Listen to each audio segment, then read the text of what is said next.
বিসমিল্লাহির রহমানির রহিম। আসসালামু আলাইকুম। সুপ্রিয় শিক্ষার্থীবৃন্দ, কেমন আছো তোমরা? আশা করি ভালো আছো এবং সুস্থ আছো।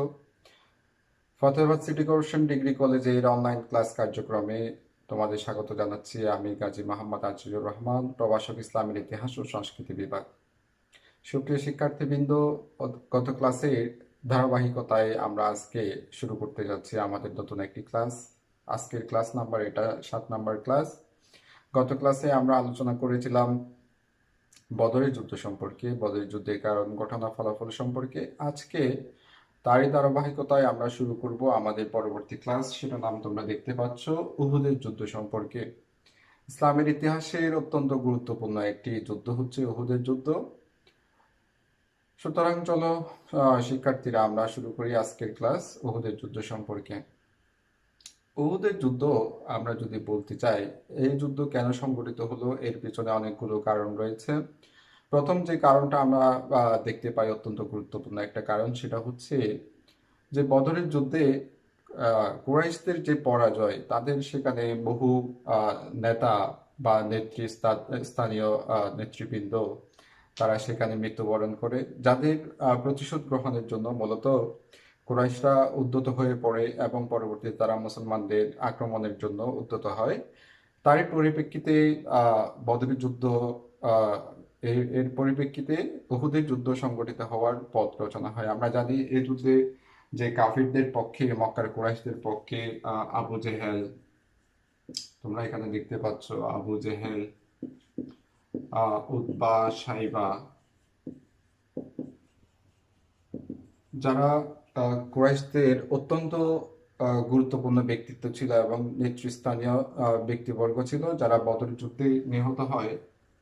সুতরাং তাদের সেই হত্যার প্রতিশোধ নেওয়ার জন্য মক্কার কুরাইশরা উদ্যত হয়ে পড়ে এবং তারা মুসলমানদের বিরুদ্ধে অস্ত্র ধারণের জন্য আহ, তারা আগ্রাসী ভূমিকা পালন করে, যার ফলে উহুদের যুদ্ধ সংগঠিত হওয়া এটা সময়ের ব্যাপার হয়ে পড়ে।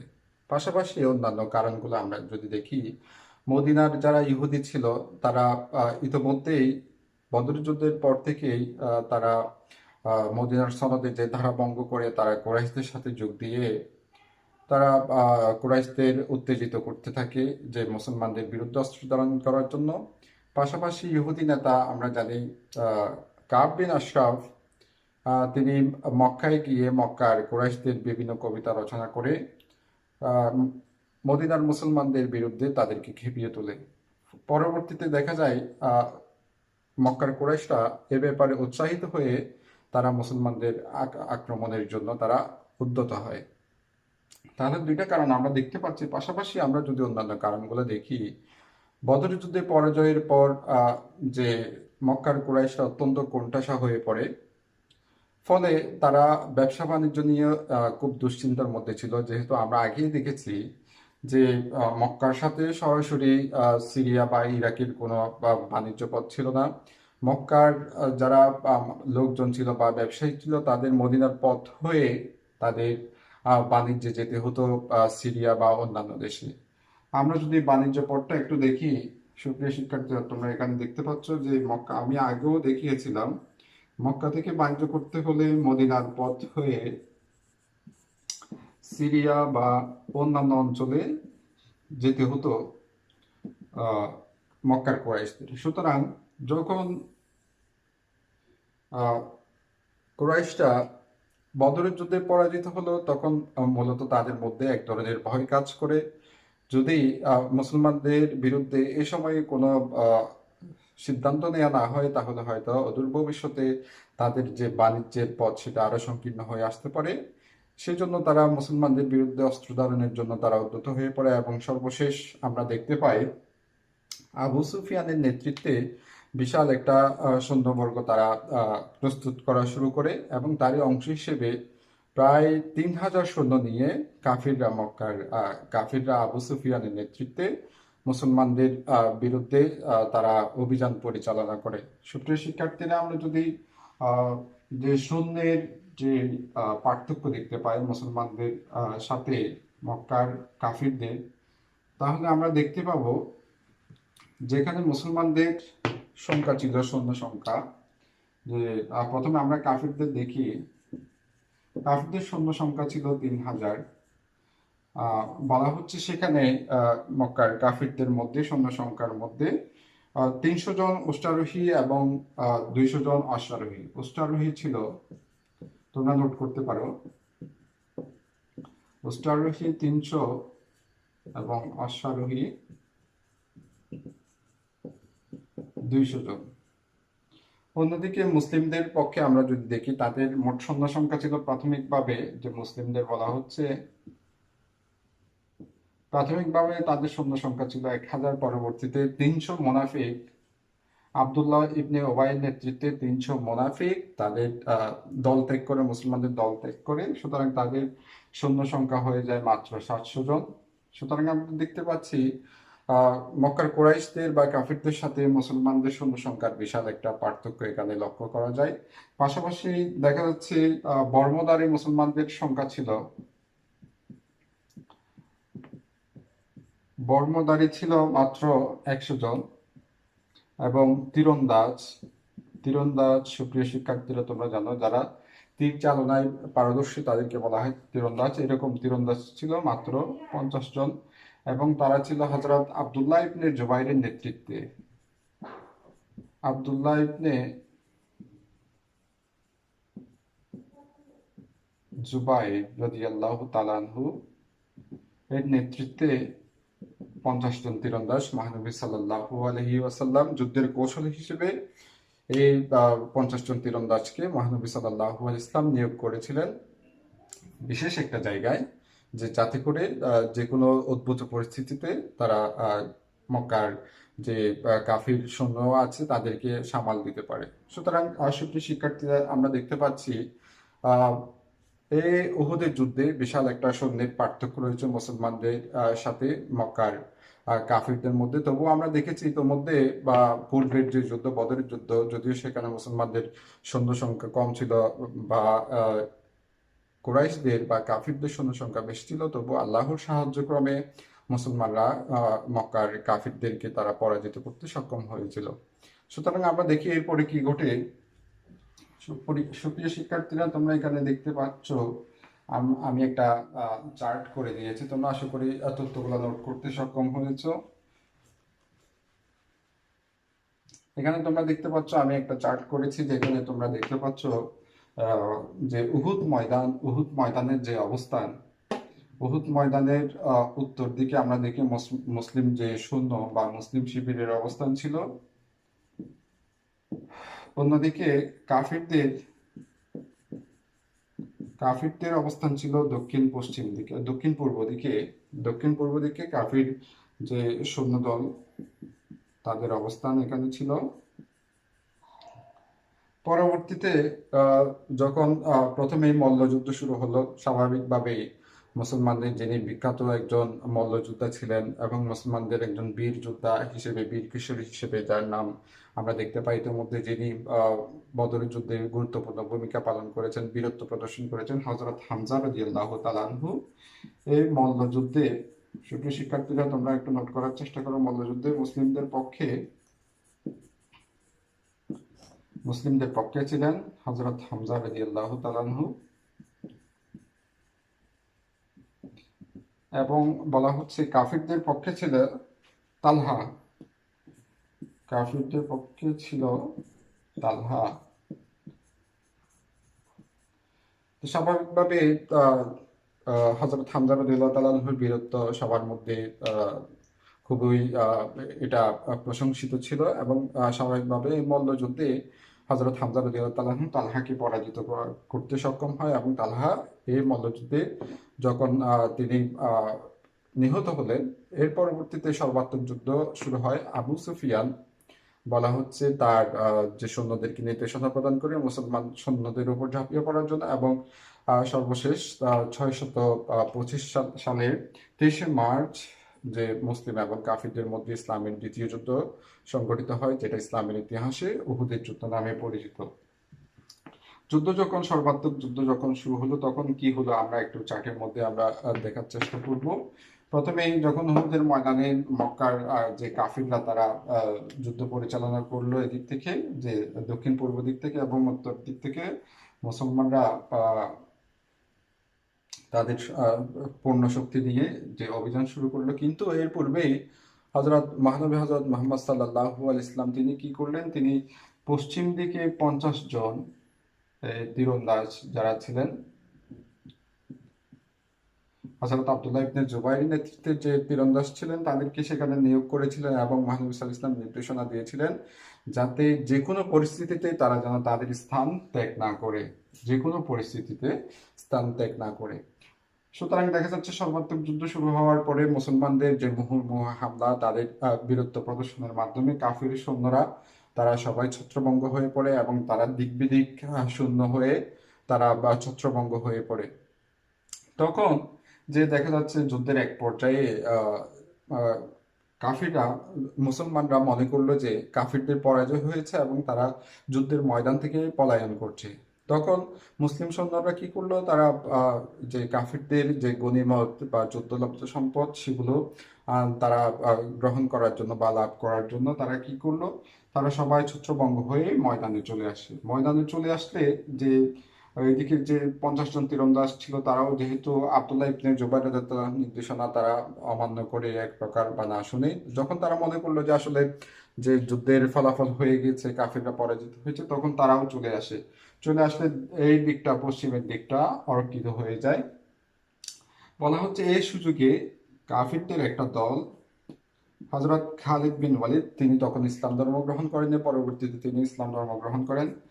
খালিদ বিন ওয়ালিদ, যিনি একজন বিখ্যাত সৈনিক ছিলেন কাফিরদের মধ্যে, সে সময়ে বিখ্যাত যোদ্ধা ছিলেন, তিনি কি করলেন, তিনি যে ওয়াদিউল কানাত, ওয়াদি মানে পাহাড়, ওয়াদিউল কানাত, তোমরা একটু নোট করার চেষ্টা করো ছোট ছোট তথ্যগুলো, এগুলো তোমাদের পরীক্ষার জন্য কার্যকরী হতে পারে।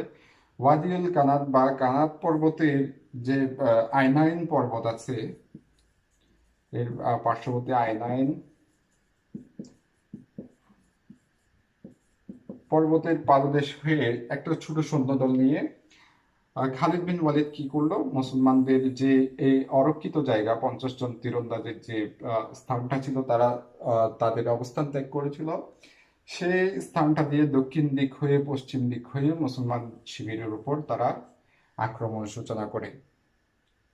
সুপ্রিয় শিক্ষার্থীরা, তোমরা একটু খেয়াল করো, কাফিররা কি করলো, খালিদ বিন ওয়ালিদের নেতৃত্বে ছোট একটা দল নিয়ে, তারা অশ্বারোহী একটা দল নিয়ে দক্ষিণ দিক থেকে দক্ষিণ পূর্ব দিক হয়ে তারা দক্ষিণ দিক হয়ে পশ্চিম দিক হয়ে মুসলমানদের উপর উত্তর দিক হয়ে তারা মুসলমানদের উপর আক্রমণ, যখন হঠাৎ আক্রমণ শুরু করলো, তখন কাফিররা, মুসলিম সৈন্যরা তারা হতভম্ব হয়ে পড়ে, তারা কিছুই বুঝতে পারেনি এবং অল্প সময়ের মধ্যে মুসলমানদের যে ব্যাপক ক্ষয়ক্ষতি হয়ে যায় এবং মুসলমানরা বলা হচ্ছে দিক বিদিক শূন্য হয়ে পড়ে।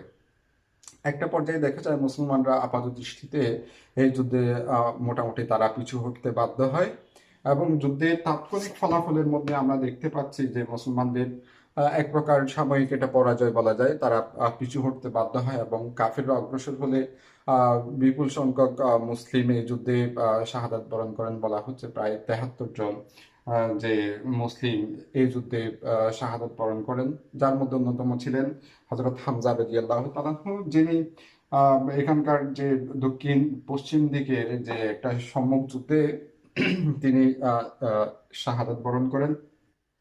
পাশাপাশি বলা হচ্ছে তাৎক্ষণিক ফলাফল হিসেবে মহানবী সাল্লাল্লাহু আলাইহি ইসলামের সামনের দুটি দাঁত শহীদ হয়। ইবনে কামিয়া নামক একজন কাফির পাথরের আঘাতে মহানবী সাল্লাল্লাহু আলাইহি ইসলামের সামনের দুটি দাঁত আঘাতপ্রাপ্ত হয় এবং সেগুলো ঝরে যায় এবং তিনি কিছুক্ষণের জন্য বেহুশ হয়ে পড়েন মহানবী সাল্লাল্লাহু আলাইহি ওয়াসাল্লাম।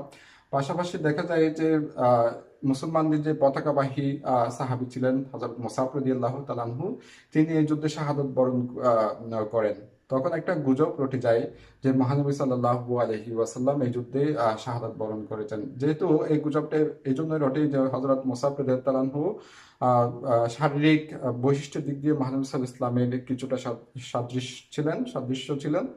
সে কারণে বলা হচ্ছে যে মুসলমানদের মধ্যে একটা গুজব রটে যায় এবং তারা খুব হতাশাগ্রস্ত হয়ে পড়ে এই সময়ে। পাশাপাশি আমরা দেখতে পাই এই যুদ্ধে হযরত হামজা রাদিয়াল্লাহু তাআলা আনহু সহ মোট 73 জন শূন্য মুসলিম শূন্য তারা শাহাদাত বরণ করেন এবং হযরত আবু বকর রাদিয়াল্লাহু আনহু, হযরত ওমর রাদিয়াল্লাহু আনহু, ওসমান রাদিয়াল্লাহু তাআলা আনহু সহ প্রায় নেতৃত্বস্থানীয় 11 জন সাহাবী এই যুদ্ধে তারা আহত হন মারাত্মকভাবে।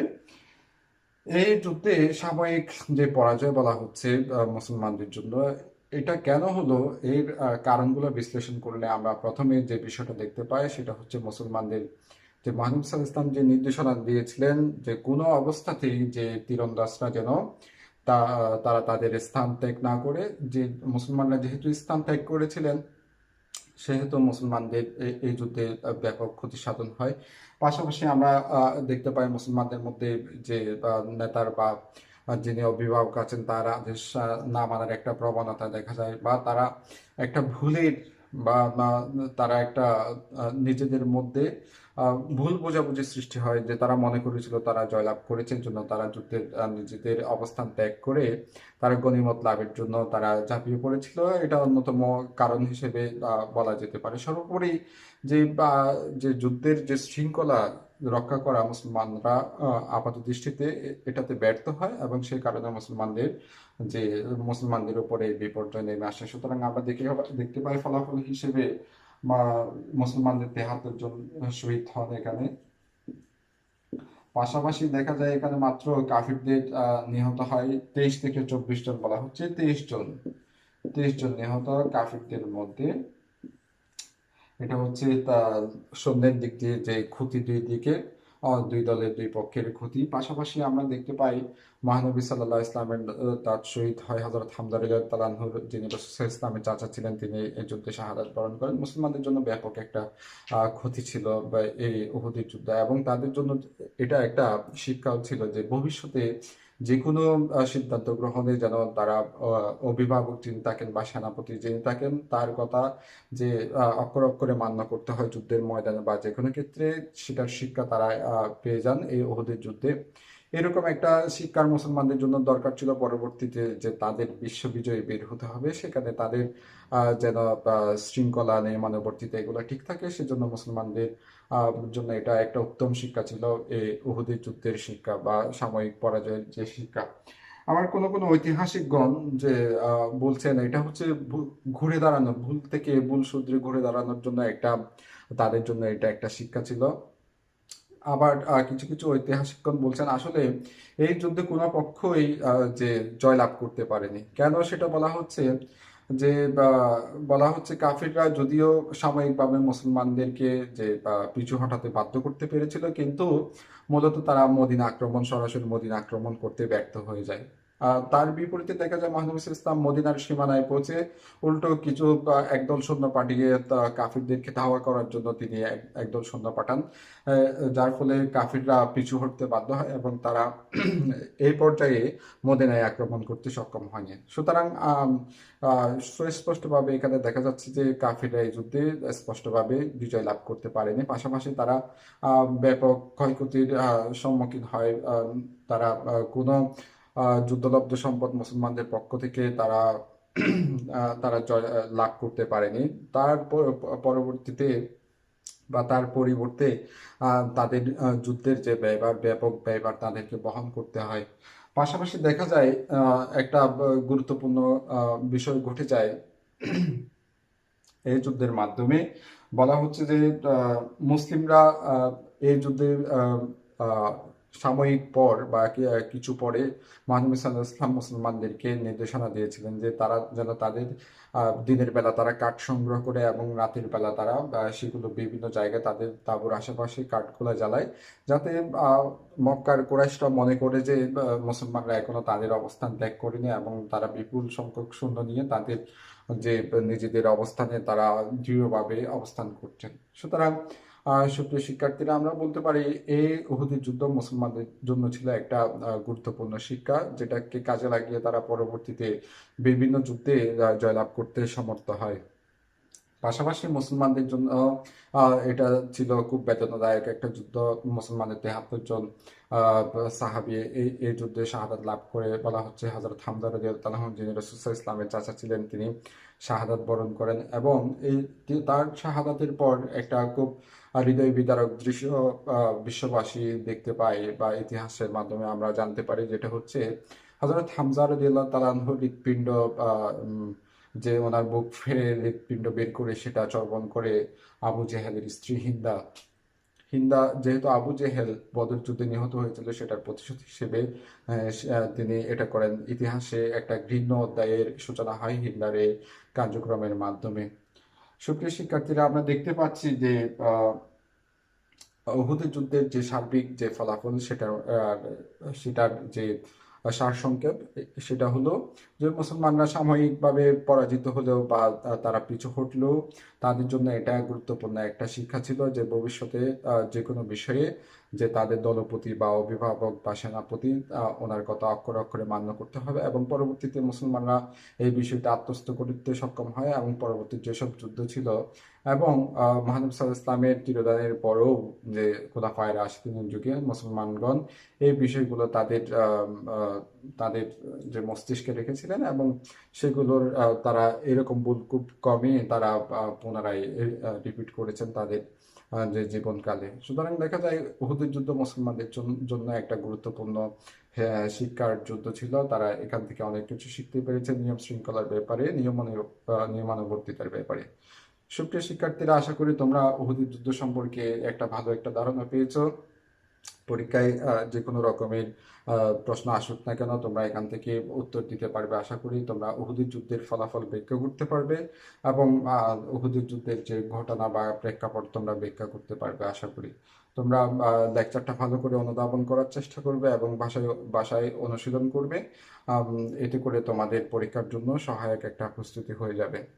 সুতরাং আগামী ক্লাসের তোমাদেরকে স্বাগতম জানিয়ে এবং তোমাদের সুস্বাস্থ্য এবং দীর্ঘায়ু কামনা করে তোমাদের পরবর্তী জীবনের যে সফলতা কামনা করে আজকের ক্লাস এখানে শেষ করছি। ধন্যবাদ সবাইকে। আসসালামু আলাইকুম।